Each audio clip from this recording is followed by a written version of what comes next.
Hello mga kapiks, share ko lang pala yung nangyari sa ating Mio Grabis. So eto, makikita nyo yung clutch ng ating Mio Grabis na talaga namang pudpud na at bakal to bakal na po yung tumatama sa ating clutch housing. At tumatakbo pa lang po siya ng 12,748. Pa-comment na lang sa inyo, lalo na sa may mga Mio Grabis, kung sa ganyang takbo ay nagpalit na rin kayo ng clutch. Dahil sa tingin ko ay talagang malambot po yung clutch natin, kaya naman mabilis po siyang napudpud. So meron tayo ditong clutch assembly na original daw. So yun po ang aalamin natin kung original nga ba etong bagong bili nating clutch assembly. Para may ideya kayo kapag nakakita kayo ng ganitong karton or ganito mismong packaging.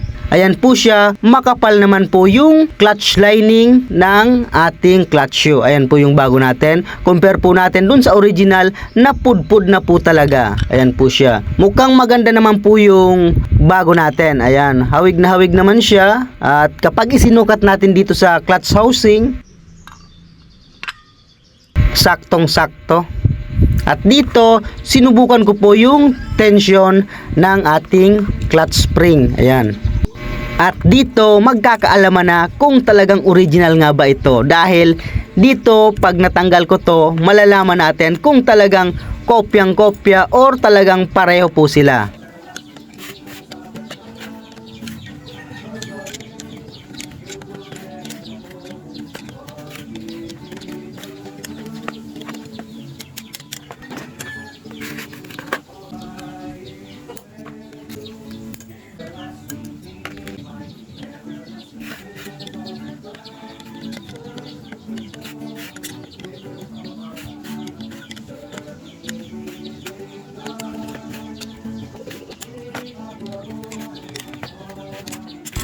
At ayan na po siya, at mapapansin agad ang kanilang pagkakaiba. So kung babasihan yung mga detalye, may mga letrang naiiba. At mas lubog at malalim kung saan nakasulat yung XCD dito sa original compare ko dito sa replica. Kaya't ang masasabi ko, isa lang po itong replica or imitation lamang. So dahil nga para sa akin, kapag original talaga ay mabibili mo po siya ng per piraso at hindi po siya assembly. So pag original, per piraso po yan. Ang ginawa ko po dito ay kinuha ko na lang po yung original na clutch spring at dito ko po siya ikinabit sa ating bago para original na original pa rin yung tension niya.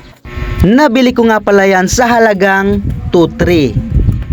At meron ding nabibiling clutch shoe lang, yung 3 pirasong clutch shoe at hindi po yung assembly, at nagkakahalaga lang naman yun ng 1,300. Ang problema ay naubusan tayo dahil out of stock na raw, kaya dito tayo bumagsak sa assembly, pero okay lang dahil gumagana naman ng maayos at goods naman yung performance niya. Okay, thanks for watching, bye bye.